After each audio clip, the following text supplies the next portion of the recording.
зажигая лампадку, молимся за наших детей, внуков, родных, друзей и в надежде, что все будет в жизни хорошо. И жизнь нам дали наши родители, которых нет, которые прожили такую трудную, суровую жизнь, которую судьба так наделила их. Моя мама из Джакуевки, Астраханской области.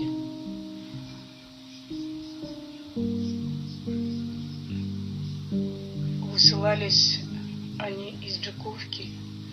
У нее был уже маленький мальчик, 1,5 года. Поздно ночью пришли люди в военном. Сказали, быстро собирайтесь, в течение часа приедет машина и загрузит вас. И ушли, один солдат остался.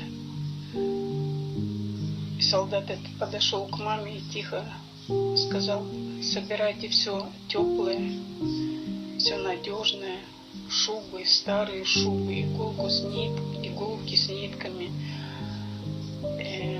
еду, та, которая может долго храниться. Вас посылают очень далеко в Сибирь.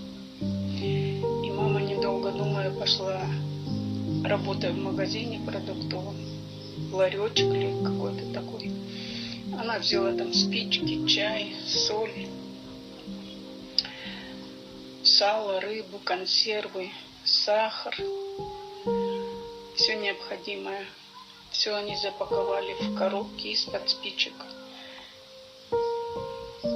и собрались. Так он им помог собраться в течение часа. Закутали малыша. Всех собрали в машины и отвезли в Астрахань. Там их погрузили в такие скотовозки, которые были вообще как решето, все из досок. Продувалось. А везли в далекую Сибирь. По дороге, конечно, очень многие болели. Умерло очень много. Даже некоторые закрывали щели. Мудрые люди, или как их назовешь, ставили умерших стоя или ложили, чтобы они закрывали хотя бы их от ветра. Выбрасывали тела на каждой остановившейся полустанке или в степи. И даже не знали, где это находится, куда везут. Главное, знают, что это север. Все холоднее, холоднее становилось. Вот у нашей родни по дороге, слава Богу, никто не умер, все доехали до Сибири. А папа мой в первые дни войны сразу пошел на войну. Он работал директором школы-интерната в Калмбазаре. Пошел на войну с первых дней. Воевал в пехоте. Освобождал нашу Калмыкию в Хохуте. Под Хохутой был ранен.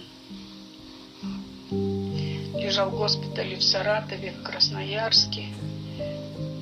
У него другой путь был до Сибири.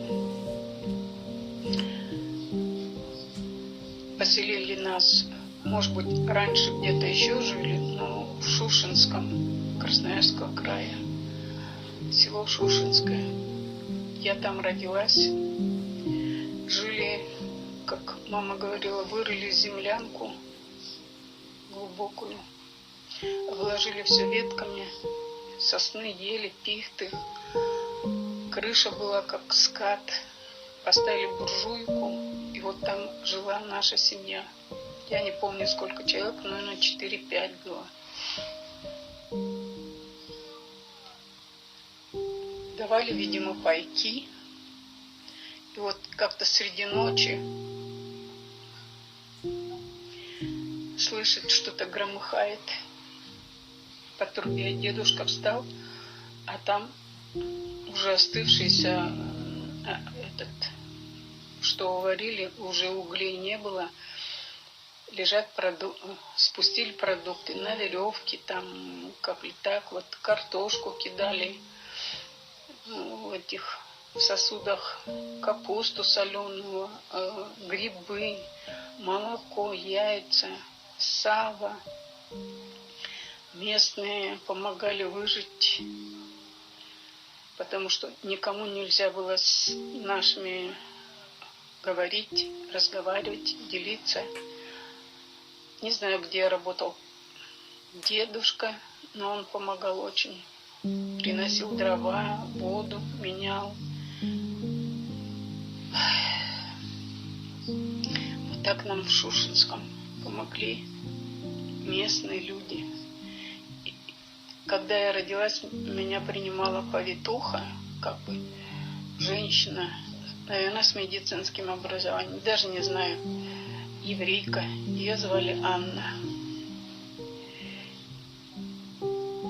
И когда уже, наверное, пошли за метриками для меня, они когда власти сполошили, что предатели Родины живут в таком прекрасном месте в Шушенском, где был Ленин, и нас выслали дальше в Саяны, в село Верхнеусинское. Это село было как бы в таком месте, что ветра никогда не было. Тихо, спокойно. Единственное, что шум был с гор. Текла река Верхний Ус, начало Енисея. Так шумел по горам, что было, как-то мы привыкли к этому. Бурная горная река была. Жили очень много национальностей, высланных. Как говорили, 9 национальностей. Я помню эстонцев Кубер. У нее было 2 сына, мать Котти и дочь Хельга. Был Ганс, немец. Были литовцы. Был немец.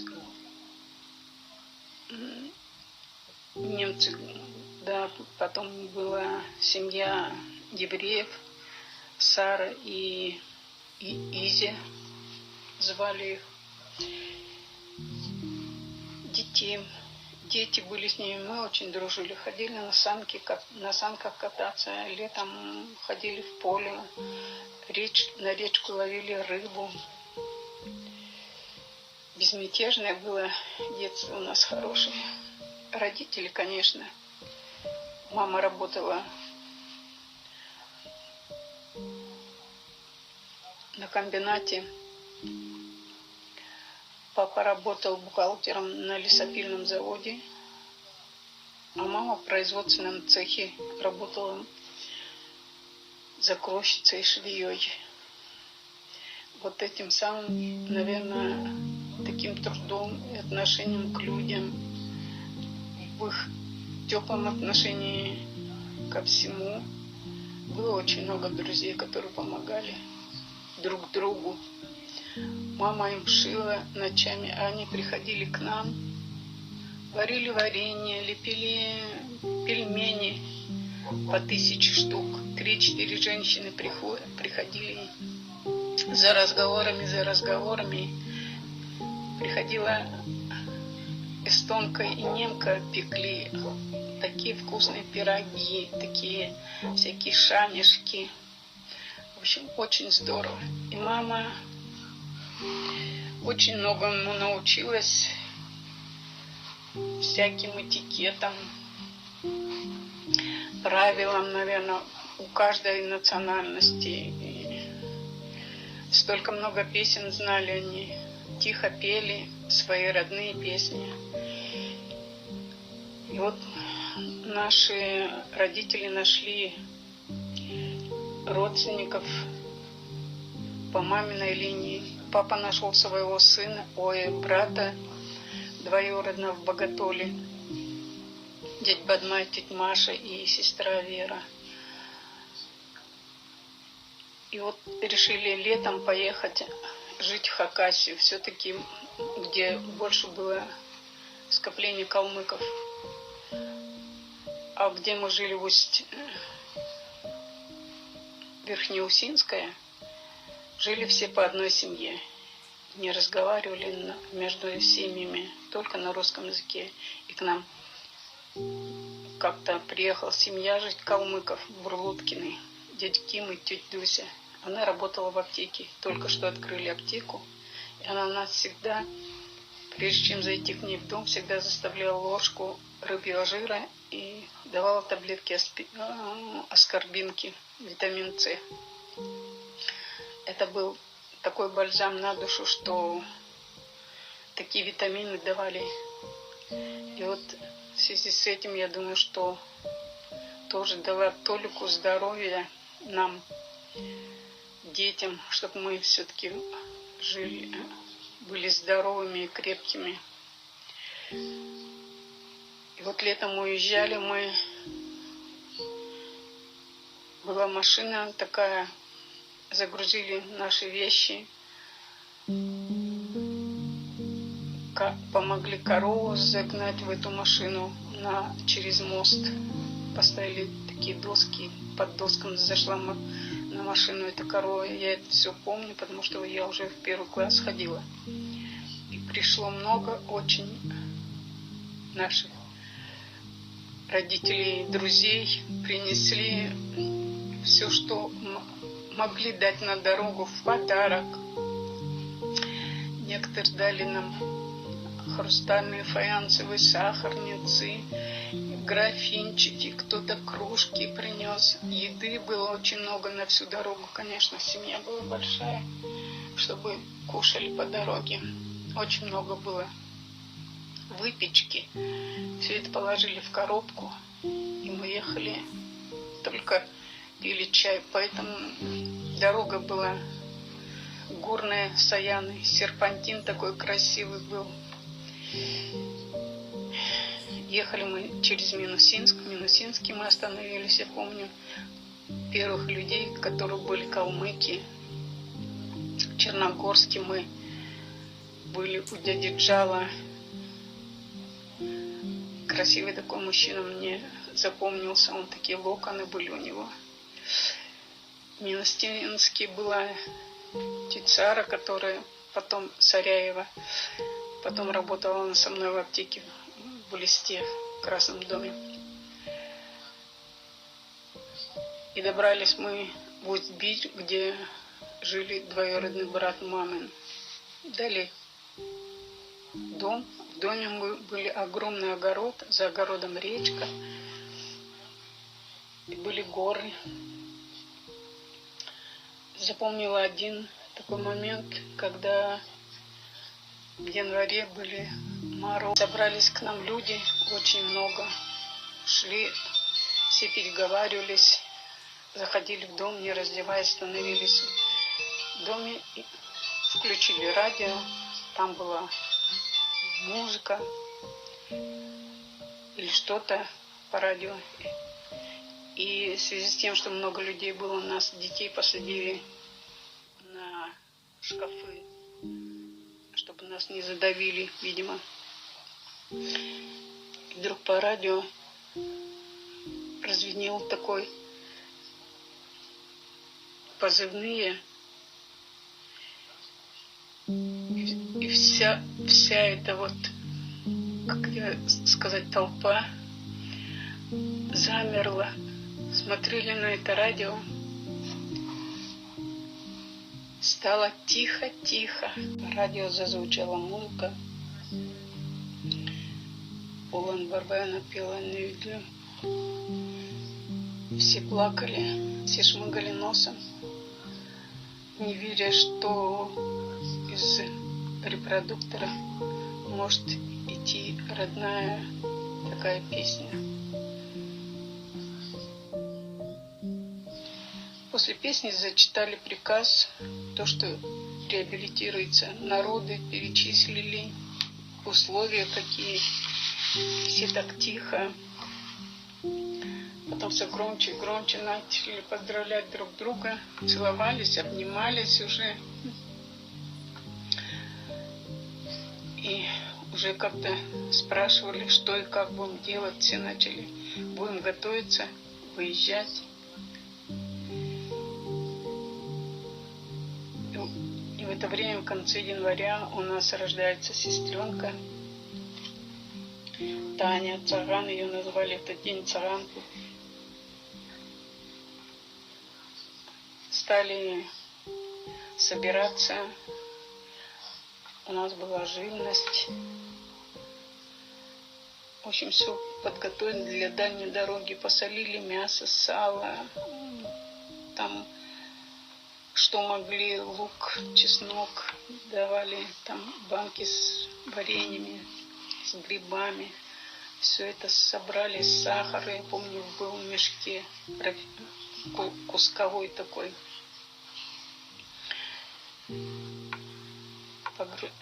Загрузили нас в вагон, дали одно плацкартное купе такое, вся семья там была. И поехали. В дороге очень было весело, смеялись, очень много было. С нами ехали очень много литовцев, эстонцев, мордва. И все ехали к Москве. По дороге помогали, так как у нас у одних был маленький ребенок и много детей, помогали на каждой остановке, приносили кипяток, там что-то продавали, пирожки горячие, что-то маму кормили, сушили ее, наши пеленки, заворачивали вокруг тела каждую пеленку, подходили, заворачивали им, и они сушили, потом высушенные приходили, складывали. Вот с такими настроением, отношением и теплотой друг к другу, несмотря какой ты национальности, помогли и помогают прожить жизнь, как бы. Приехали в Москву, там нас встретили, как говорили, интеллигенция Калмыкии, которые уже их вызвали на усовершенствование, каждый по своему профилю. С нами в Сибири жил Чурбанов Карл Цыбекович с тетей Шурой. Помню их там, Шарапов, Егор Шарапов, дед Саша, Утнасуна Санджибавенович, учитель, которых я помню, и которые приходили, нас встречали с вагона, помогли выгрузить все. И нас определили в комнату матери ребенка. Впервые в жизни я видела белую огромную ванну. Нас всех туда посадили. Ну, конечно, в поезде все черные, все в копоти. Нас отмыли, и мы на кровати легли и спали. Спали, наверное, как убитые. Я даже не помню, что запах, помню, этого белья. Пахло чуть хлоркой, наверное. А так мы прожили, наверное, 2-3 дня. Наши взрослые ездили по Москве, возили их. И потом нас загрузили. Опять же, мы пошли я помню, на вокзал. И посадили нас опять в вагоны плацкартные и поехали до Сальска. До Сальска ехали на поезде тоже. Уже теплее стало, уже солнце больше стало. Так радовали, что мы едем. И мама всегда говорила, что у нас, где мы будем жить, там очень будет тепло. Уже цветут вовсю, наверное, деревья. После Сибири это казалось, конечно, сказка. А ехали мы уже в первых числах апреля. И вот ночью дедушка и все взрослые, как-то ночью, все смотрели в окна, туда-сюда, и говорили, вот там то-то, то-то, что они ночью там как бы предполагали что-то. И вдруг на одной из остановка была, не знаю, может быть, полустанок какой, может быть, по просьбе.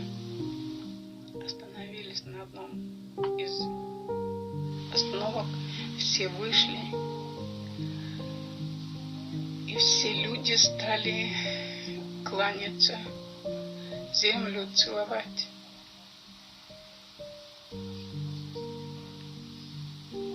Плакали, рыдали и благодарили, наверное, судьбу, что смогли вернуться.